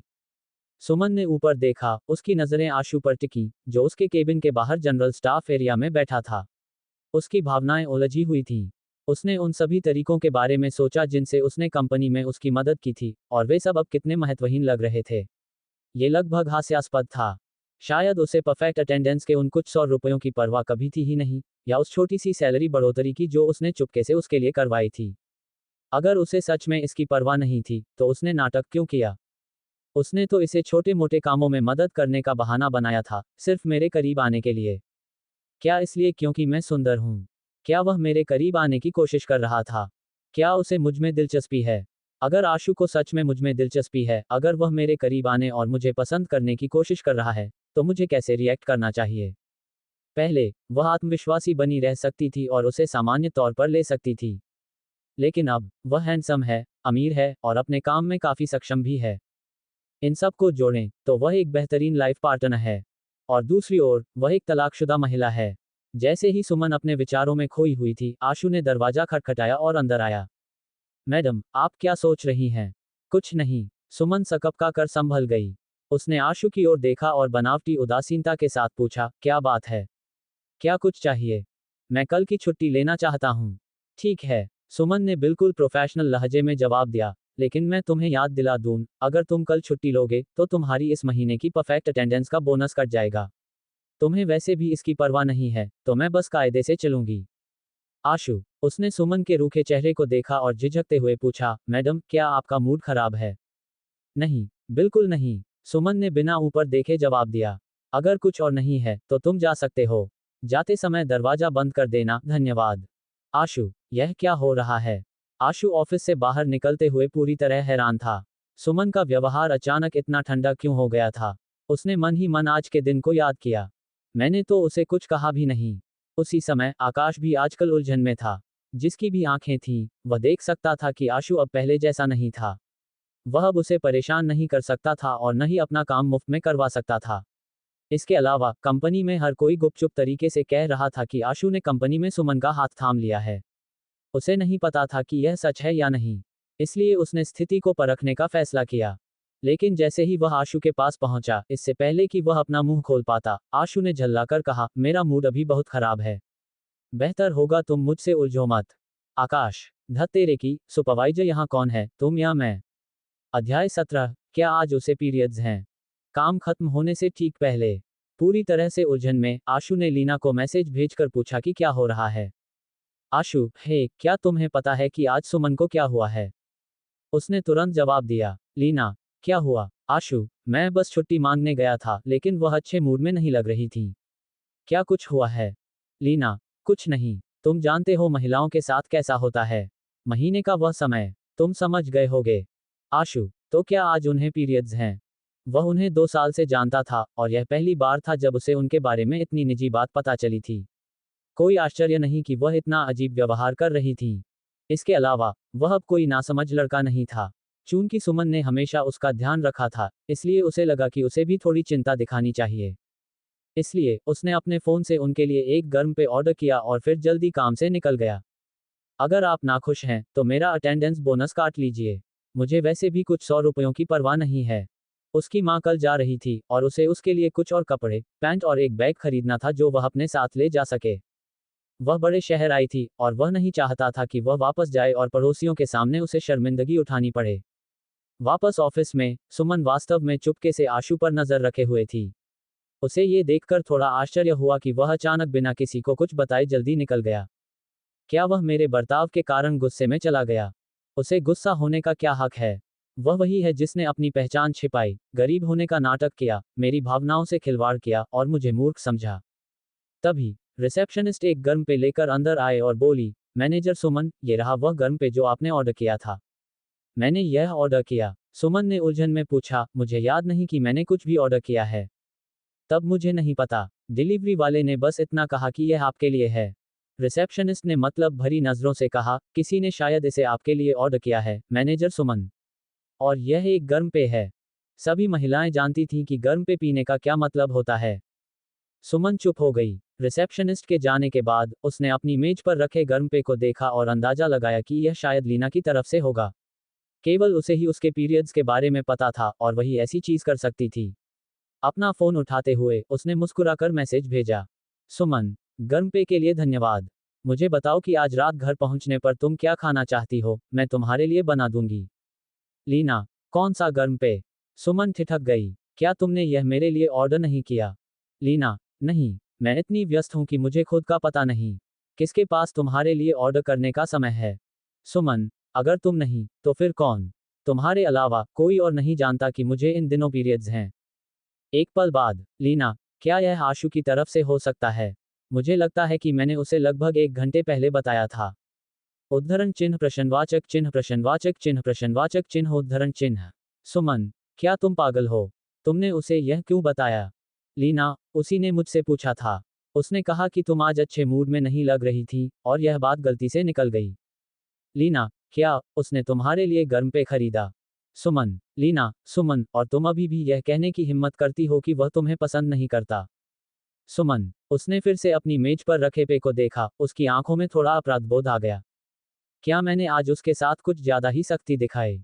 मैनेजर वर्मा, जिसे पहले दुत्कार मिली थी, ने देखा कि आशु जल्दी काम से निकल गया है। आखिरकार अपना मौका पाकर वह सुमन के केबिन की ओर बढ़ा। उसने कहा, मैनेजर सुमन, आशु जल्दी काम से चला गया। हाँ, मुझे पता है। सुमन ने अपने पे की चुस्की ली, उसके चेहरे पर कोई भाव नहीं था। उसने पहले ही मुझसे छुट्टी मांगी थी। मैंने उसे मंजूरी दे दी है। क्या तुम्हें इससे कोई समस्या है? मैनेजर वर्मा, वह आशु लड़का वाकई मैनेजर सुमन के हाथ लग गया है। वह उसे इतनी छूट दे रही है। ठीक है, ठीक है, ठीक है। जब बॉस वापस आएंगे, तो मैं निश्चित रूप से उन दोनों की शिकायत करूंगा। हम्फ, बॉस के काम में सेंध लगाने की हिम्मत कैसे हुई? आशु, तुम्हारी खैर नहीं। Dot dot dot. कंपनी की इमारत से निकलने के बाद आशु ने एक गाड़ी की और शॉपिंग मॉल की तरफ बढ़ गया। रास्ते में उसने नीति को मैसेज भेजा, क्या तुम काम पर हो? नीति कंपनी द्वारा दिए गए एक फ्लैट में रहती थी, 2 अन्य सहयोगियों के साथ। वह घर पर अकेली थी, खाना खा रही थी और टीवी देख रही थी। जब उसके फोन पर मैसेज का नोटिफिकेशन आया, तो उसने उसे उठाया और देखा कि यह आशु की तरफ से था। उसका दिल तेजी से धड़कने लगा। वह फिर से मुझसे संपर्क कर रहा है। नीति ने खुद को संभाला और तुरंत जवाब भेजा, नहीं, मैं हॉस्टल में हूँ। आशु, ओह, मैं सोच रहा था कि तुम्हें कपड़े खरीदने के लिए साथ ले चलूं। चूंकि तुम वहां नहीं हो, कोई बात नहीं। मैं खुद ही कुछ तो देख लूंगा। ये सुनकर नीति ने जल्दी से जवाब दिया, नहीं, नहीं, कोई बात नहीं। तुम कहाँ हो? मैं तुम्हारे पास आ सकती हूँ। मैं तुम्हारे साथ शॉपिंग कर सकती हूँ। आशु, क्या ये ठीक रहेगा? मैं तुम्हारी छुट्टी का समय बर्बाद करूंगा। नीति, बिल्कुल नहीं, मुझे बहुत खुशी होगी। आशु, ठीक है, फिर शॉपिंग मॉल के प्रवेश द्वार पर मिलते हैं। नीति, ठीक है, मैं आ रही हूँ। जवाब देने के बाद उसने अपना फोन रखा और जल्दी से तैयार होने लगी। हालांकि देर से आना महिलाओं का विशेषाधिकार है, लेकिन उसे उम्मीद नहीं थी कि आशु उसका बहुत देर तक इंतजार करेगा। 15 मिनट बाद वह तैयार होकर फ्लैट से निकली। चूंकि कंपनी का हॉस्टल मॉल से ज्यादा दूर नहीं था, इसलिए टैक्सी में केवल 10 मिनट लगे। आशु की आंखें चमक उठी जब उसने नीति को दूर से अपनी तरफ आते देखा। ये पहली बार था जब उसने उसे यूनिफॉर्म के बिना देखा था। उसके लंबे, कॉफी के रंग के बाल थोड़े घुंघराले थे और एक कंधे पर थे। उसने एक ग्रे रंग का टॉप पहना था जो उसके कंधे को थोड़ा सा खुला छोड़ रहा था और उसकी त्वचा बहुत साफ लग रही थी। नीचे उसने एक ब्लैक टाइट स्कर्ट पहनी थी जो उसकी पर्सनैलिटी को बहुत अच्छा लुक दे रही थी। ऊंची सैंडल के साथ वह बहुत आकर्षक लग रही थी। आशु, क्या मैंने आपको बहुत इंतजार कराया? नीति ने थोड़ा हाँफते हुए पूछा जैसे ही वह उसके पास पहुंची। वह उत्साह से थोड़ी तेज सांस ले रही थी। बिल्कुल नहीं। आशु ने मुस्कुराते हुए जवाब दिया, मैं अभी पहुंचा हूं। चलो, अंदर देखते हैं। ठीक है। उसके बगल में चलते हुए नीति ने उत्सुकता से पूछा, आप आज किस तरह के कपड़े खरीदने की योजना बना रहे हैं, आशु? मुझे यकीन नहीं है। क्यों न तुम मुझे कुछ सुझाव दो? तुम तो इस मामले में एक्सपर्ट हो। आशु ने कहा, यह मुख्य रूप से मेरी माँ के लिए कुछ कपड़े खरीदने के लिए है। वह 40-50 के आसपास की हैं। ओह, तो आप आंटी के लिए खरीदारी कर रहे हैं? नीति ने मुस्कुराते हुए कहा, क्यों ना हम इस लग्जरी स्टोर को देखें? मुझे लगता है कि उनके पास इस साल के कुछ नए स्टाइल हैं जो बहुत अच्छे हैं। वे आपकी माँ के लिए बहुत उपयुक्त होंगे। सुनाई देता है अच्छा। नीति के साथ वे दोनों लग्जरी स्टोर की ओर बढ़े। रास्ते में उसने आशु को अपने आसपास के विभिन्न ब्रांडों के बारे में बताया। नीति को यह अजीब लगा कि आशु जैसा अमीर आदमी कई लग्जरी ब्रांडों को नहीं पहचानता था। शायद उसने कभी खुद से कपड़े नहीं खरीदे। पुरुष आमतौर पर इस तरह की चीजों के बारे में बहुत चिंतित नहीं होते हैं। लेकिन उसे घड़ियों और लग्जरी कारों के बारे में निश्चित रूप से पता है, वे चीजें जो पुरुषों को पसंद आती हैं। इस बीच स्टोर के अंदर रोहन से फीस प्राप्त करने के बाद ऋतु ने माया को एक बैग चुनने के लिए स्टोर में खींच लिया था जो उसे पसंद आया। लेकिन माया को कोई अंदाजा नहीं था कि जिस पैसे का उपयोग उसकी सबसे अच्छी सहेली बैग खरीदने के लिए कर रही थी, वह उसे रोहन को बेचकर आया था। अध्याय 18। आशु ने कार्ड स्वाइप किया और वह सामान उठाती रही। आशु और नीति स्टोर के अंदर पहुंचे। नमस्ते सर, मैम, हमारे स्टोर में स्वागत है। एक उत्साहित सेल्समैन उन्हें ग्रीट करने के लिए आगे आया, लेकिन बीच में ही रुक गया। वे सब उसी मॉल की एक ही मंजिल पर लग्जरी स्टोर्स में काम करते थे, इसलिए ये स्वाभाविक था कि वे एक दूसरे को जानते थे। सेल्समैन ने अनजाने में ही आवाज दी, नीति। ये देखकर आशु ने नीति की ओर मुड़कर पूछा, क्या तुम इसे जानती हो? नीति ने थोड़ा झिझकते हुए सिर हिलाया। कह सकते हो कि जानती हूँ। ठीक है, चूंकि तुम इसे जानती हो, तुम दोनों आगे बढ़कर कुछ चुन लो। आशु ने कहा, मैं बस स्टोर में थोड़ा घूमूंगा। मेरे पीछे मत आना। बस जब पेमेंट का समय हो तो बता देना। जी, आशु सर। आशु को दूसरे सेक्शन में जाते देख सेल्समैन ने नीति को स्टोर में खरीदारी करने में मदद करना शुरू किया। कपड़े चुनते समय सेल्समैन ने धीमी आवाज में पूछा, नीति, वह आदमी अभी कौन था? क्या हम इतने करीब हैं? नीति ने नाराजगी से कहा, तुम्हें मुझे नाम से बुलाने का कोई हक नहीं है। क्या तुम किसी अमीर व्यक्ति के साथ सेट हो गई हो? नीति ने रूखेपन से जवाब दिया, इससे तुम्हें क्या मतलब? तुम जानती हो कि मैं तुम्हें पसंद करता हूँ। सेल्समैन ने गुस्से में कहा, तुम मेरे साथ ऐसा बर्ताव क्यों कर रही हो? वे दोनों एक ही शहर से थे। वे साथ पले बड़े थे और वह लड़का नीति को लंबे समय से पसंद करता था और सालों से उसके पीछे पड़ा था। लेकिन नीति ने कभी स्वीकार नहीं किया था। क्योंकि तुम बिल्कुल मेरी तरह हो। तुम्हारे पास पैसा नहीं है। नीति ने धीमी आवाज में कहा, और एक और बात, अपनी जुबान बंद रखो, वरना मैं किसी दूसरे सेल्समैन को बुला लूंगी। सेल्समैन चुप रह गया। और मुझे अब कोई मैसेज मत करना। मुझे परेशान करना बंद करो। सच तो ये था कि उसने आज ये स्टोर कुछ कारणों से चुना था। पहला, यहाँ वास्तव में कुछ ऐसे कपड़े थे जो उस महिला के लिए उपयुक्त थे जिनके लिए वे खरीदारी कर रहे थे। दूसरा, वह इस मौके का इस्तेमाल आशु की स्थिति का लाभ उठाकर अपनी स्थिति साफ करने के लिए करना चाहती थी। अब मेरे पास कोई है। वह तुमसे ज्यादा हैंडसम है और तुमसे ज्यादा अमीर भी, तो अब सपने देखना बंद करो। वह चाहती थी कि जो आदमी उसे परेशान कर रहा था, वह पूरी तरह उम्मीद छोड़ दे। शक्ति के बिना पुरुष की कोमलता बकवास है। जुकाम हो जाए तो कहेगा कि ज्यादा गर्म पानी पियो। पेट दर्द हो तो कहेगा कि ज्यादा गर्म पानी पियो। अगर मैं मर रही होती तो क्या वह तब भी बस गर्म पानी पीने को कहता? उसे ऐसा जीवन चाहिए था जहां अगर वह बीमार पड़े तो उसके पास इलाज के लिए पैसे हों, न कि घर पर बैठकर बस गर्म पानी पीना पड़े। वह अब नादान छोटी बच्ची नहीं थी। वह जानती थी कि उसे क्या चाहिए। इसीलिए नीति का आशु के सामने और उस सेल्समैन के सामने बर्ताव बिल्कुल अलग था। यह अमीर होने और गरीब होने के बीच का अंतर था। हकीकत अक्सर इतनी क्रूर और तर्कहीन होती है। उसी समय, चूंकि आशु ने पहले ही कह दिया था कि वह नहीं चाहता कि कोई उसके पीछे आए, इसलिए कोई सेल्समैन उसका पीछा नहीं कर रहा था। उसे ये सब दम घोटने वाला लगता था। आशु ने पाया कि स्टोर बहुत बड़ा था, जिसमें हर तरह के उत्पाद थे, हैंडबैग, लेदर का सामान, जूते, एक्सेसरीज, कपड़े और बहुत कुछ। देखते ही देखते वह महिलाओं के हैंडबैग वाले सेक्शन में पहुंच गया। और तभी उसने दो परिचित चेहरों को देखा, वह माया और उसकी सहेली ऋतु लग रही थी। वे दोनों एक सेल्समैन से मोलभाव कर रही थीं, पूछ रही थीं कि क्या उनके हाथ में जो बैग है, उस पर कोई डिस्काउंट मिलेगा। किसी के अचानक पास आने की आहट सुनकर ऋतु ने लापरवाही से पीछे मुड़कर देखा और तुरंत उन्हें पहचान लिया। उसके चेहरे के भाव बदल गए। उसने माया का हाथ खींचा और कहा, आशु तुम्हारे पीछे है। आशु। माया एक पल के लिए जम गई, फिर मुड़ी। आशु को देखते ही उसने चिढ़कर पूछा, तुम यहाँ क्या कर रहे हो? आशु को भी उनसे मिलने की उम्मीद नहीं थी। दुश्मनों से मिलना कितना अजीब इत्तेफाक है। उसकी इस लड़की के प्रति अच्छे होने की कोई मंशा नहीं थी। अगर तुम यहाँ हो सकती हो, तो मैं क्यों नहीं? आशु ने मुस्कुराते हुए जवाब दिया, कहीं तुम फिर से मेरे पैसे का इस्तेमाल बैग खरीदने के लिए तो नहीं कर रही हो? वह मेरा पैसा है, तुम्हारा उससे कोई लेना देना नहीं है। मैं उसे जैसे चाहूं वैसे खर्च करूंगी। आशु ने वकील के बारे में सोचा और हल्की हंसी हंसा। मुझे उम्मीद है कि कुछ दिनों बाद भी तुम मुझसे इतनी अकड़ के साथ बात कर पाओगी। हम्फ। माया ने उपहास किया, और तुम्हारे पास कोई पैसा है? तुम्हें यहाँ घूमने का हक किसने दिया? मेरे पास कोई पैसा नहीं है। आशु ने कंधे उचकाते हुए लापरवाही से जवाब दिया, मैं बस बोर हो रहा था, इसलिए देखने आ गया। क्या यह मना है? देखना शायद एकमात्र ऐसी चीज है जो तुम कर सकते हो। माया ने मजाक उड़ाया, आखिरकार हर कोई यहाँ के बैग नहीं खरीद सकता। दूसरी तरफ नीति, जिसने अभी अभी कपड़े चुनना खत्म किया था, ने स्थिति को भांप लिया। उसने तुरंत अपने हाथ में पकड़ी चीजें नीचे रखीं और दौड़कर वहां आई। उसने ऐसी चीजें कई बार देखी थीं और अनुभवी थी। मौके पर पहुंचते ही उसने एक नजर डाली और समझ गई कि क्या हो रहा है।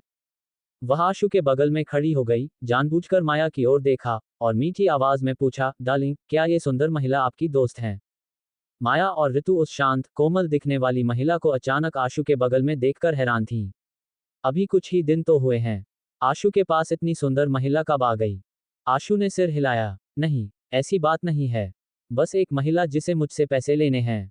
ओह, नीति ने हाथ बढ़ाया, आशु की बांह थामी और प्यार से कहा, मैंने आपकी माँ के लिए कपड़े चुन लिए हैं। क्या आप देखना चाहेंगे? आशु को उम्मीद नहीं थी कि नीति इतनी समझदार होगी। वह वाकई गेम खेलना जानती है। ये देखते हुए कि वह कितनी समझदार थी, उसे लगा कि उसे इनाम देना चाहिए। जल्दबाजी नहीं है। आशु ने साथ दिया। नीति, क्या तुमने नहीं कहा था कि तुम्हें बैग चाहिए? मुझे लगता है जो बैग उन्होंने पकड़ा है, वह काफी अच्छा है। मैं तुम्हारे लिए ले लूंगा। सच में, नीति भी समझ गई थी कि आशु जानबूझकर इस महिला को निशाना बना रहा है। इसलिए नीति ने उस महिला के हाथों में बैग को देखा और पास खड़े सेल्समैन से कहा, वह बैग जो उन्होंने पकड़ा है, क्या मैं उसे खरीद सकती हूँ? तकनीकी रूप से हाँ, सेल्समैन ने जवाब दिया। ये बैग हमने पहले देखा था। तुम्हें क्या लगता है तुम इसे बस ऐसे ही ले सकती हो? माया ने नीति से कहा, मैडम, यह आदमी जिसके साथ तुम हो, उसके पास बिल्कुल पैसा नहीं है। वह ये बैग नहीं खरीद सकता। उसे तुम्हें मूर्ख मत बनाने दो। पफ्ट। नीति अपनी हंसी नहीं रोक पाई। माया ने भौहें सिकोड़ी। तुम किस बात पर हंस रही हो? जो तुमने कहा वह मजेदार था, इसलिए मैं हंसी। नीति ने गर्व से कहा, मेरा साथी। जब तक वह चाहे, इस स्टोर में ऐसा कोई बैग नहीं है जिसे वह खरीद न सके। डार्लिंग, तुम बड़ा चढ़ाकर बोल रही हो। मैं निश्चित रूप से 2 लाख से ऊपर का कोई बैग नहीं खरीद सकता। आशु ने उसे डांटती हुई नजर से देखा। मैं बस एक गरीब आदमी हूँ। शेखी मत बघारो। ओह, मैं समझ गई, नीति ने आज्ञाकारी भाव से जवाब दिया, जैसे उसने कुछ गलत किया हो। बाकी सब, रुको, जो 2 लाख के बैग नहीं खरीद सकता, उसे तुम गरीब आदमी कहती हो? माया ने उपहास किया, कुछ ही दिन हुए हैं, आशु, और तुमने वास्तव में नाटक करना सीख लिया है। 2 लाख? क्या तुम 20,000 से ज्यादा का बैग भी खरीद सकते हो? मैडम, मेरे डार्लिंग बैग खरीद सकते हैं या नहीं, यह आपको अभी पता चल जाएगा, है ना? नीति ने माया को ऐसे देखा जैसे वह कोई मूर्ख हो। ये वह आदमी है जिसने मेरे कपड़ों पर बिना सोचे समझे लाखों खर्च कर दिए, और तुम कह रही हो कि वह 20,000 से ऊपर का बैग नहीं खरीद सकता। एक बैग ने 2 अलग अलग ग्राहकों का ध्यान खींचा था। विवाद से बचने के लिए पास खड़े सेल्समैन ने पूछा, माया मैम, क्या मैं पूछ सकता हूँ कि क्या आप हमारे स्टोर की मेंबर हैं? मैं मेंबर नहीं हूँ। माया ने जवाब दिया, क्यों? माया मैम, बात यह है। सेल्समैन मूर्ख नहीं था, वह एक नज़र में बता सकता था कि बड़ा ग्राहक कौन है और छोटा कौन। उसने लापरवाही से माया के हाथों से हैंडबैग लिया और माफी मांगते हुए कहा, हमारे स्टोर की मेंबर फर्स्ट पॉलिसी है। अगर आप मेंबर होती, तो आपको इस बैग को खरीदने की प्राथमिकता मिलती।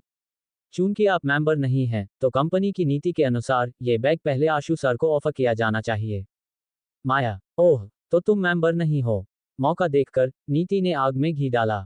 तो मुझे डर है कि तुम्हें इसे छोड़ना होगा और मुझे इसे लेने देना होगा। आपके स्टोर में मेंबर कैसे बनते हैं? नीति से उकसाई हुई माया ने गुस्से में कहा, मैं अभी बनना चाहती हूँ। मैं आज निश्चित रूप से यह बैग खरीदूंगी। चाहे मेरी कितनी भी बेइज्जती हो, मैं अपने पूर्व प्रेमी के सामने हार नहीं मान सकती। सेल्समैन ने धैर्यपूर्वक समझाया, माया मैम, जो कोई भी एक बार में 2 लाख रुपए से ज्यादा की खरीदारी करता है, वह मेंबर बन सकता है। 2 लाख? उसके पास इतने पैसे नहीं थे। माया का चेहरा लाल हो गया, फिर पीला पड़ गया। उसने आशु की ओर इशारा किया और पलटवार किया, कहीं तुम ये तो नहीं कह रहे कि उसने एक बार में 2 लाख से ज्यादा की खरीदारी की है? जी हाँ, माया मैम।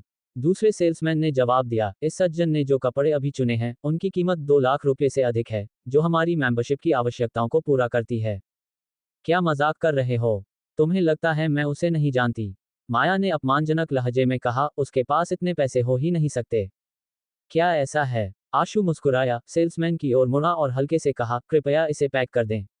मैं सब कुछ एक साथ भुगतान कर दूंगा। बिल्कुल, आशु सर। माया ने अविश्वास से देखा, और सेल्समैन हैंडबैग पकड़े हुए आशु और नीति को रजिस्टर की ओर ले गया। आधे मिनट बाद कार्ड स्वाइप हो गया, भुगतान सफल रहा। कुल राशि 2.70 लाख रुपये थी। कैशियर ने सम्मानपूर्वक दोनों हाथों से कार्ड वापस दिया और मुस्कुराते हुए कहा, आशु सर, यह आपका मेंबरशिप कार्ड है। कृपया इसे संभाल कर रखें। शुक्रिया। सिस्टम। पूर्व प्रेमिका के संदेह का सामना करते हुए होस्ट ने जैसा चाहे वैसा करने का विकल्प चुना और उसे करारा जवाब दिया। इनाम 4 लाख रुपये नकद। वर्तमान खाता शेष 13.8 लाख रुपये। शानदार। भुगतान करने के बाद आशु ने माया की तरफ देखा तक नहीं और स्टोर से बाहर निकल गया। इस बीच नीति ने कपड़ों के बड़े छोटे बैग उठाए, माया की तरफ एक विजयी नजर डाली और बिना किसी शिकायत के आज्ञाकारी रूप से उसके पीछे चल दी। ये नज़ारा देखकर आसपास के लोग हैरान थे।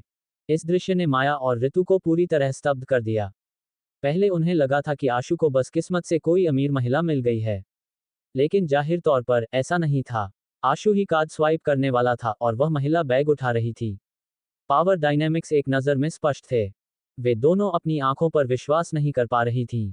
मैं अभी भी अपनी सहेली के साथ एक बैग के लिए कुछ हजार रुपयों के लिए मोलभाव कर रही थी, और यहाँ मेरे ठीक सामने वह किसी और महिला के साथ खरीदारी पर 2.70 लाख रुपये खर्च कर रहा था। आशु कब से इतना अमीर हो गया? क्या ये वही आदमी था जिसे वह डेट करती थी? माया को अचानक याद आया कि कुछ दिन पहले जब वह बैग खरीदने आई थी, तो उसने आशु को मॉल में देखा था, जो सिर से पैर तक महंगे ब्रांड्स में था। माया के गुस्से के विपरीत उसकी सहेली ऋतु के दिमाग में नए विचार चल रहे थे। मैंने उसे पूरी तरह से गलत समझा। मैं विश्वास नहीं कर सकती कि आशु वास्तव में इतना अमीर है। अध्याय 19। समय बहुत है, जल्दी की कोई बात नहीं। वे स्टोर से बाहर निकले। नीति, जिसके दोनों हाथ बइज्जत से भरे थे, ने आशु से कहा, पहले के लिए माफी चाहती हूँ।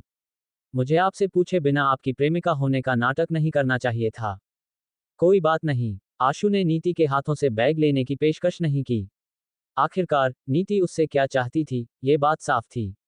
वे दोनों ही इस बारे में स्पष्ट थे, और अगर ऐसा था तो वह बिना मेहनत किए प्रतिफल की उम्मीद कैसे कर सकती थी?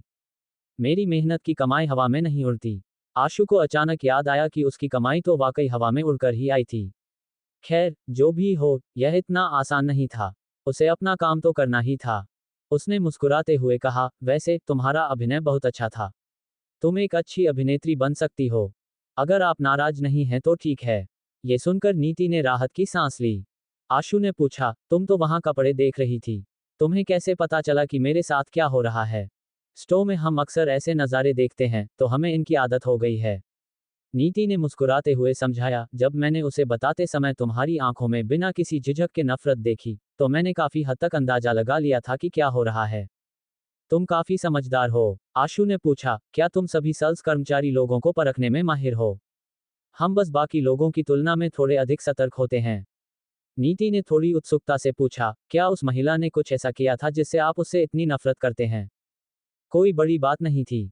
आशु ने लापरवाही से कहा, हम शादी करने ही वाले थे, लेकिन हमारा रिश्ता टूट गया क्योंकि वह मेरे परिवार की गरीबी को बर्दाश्त नहीं कर सकी।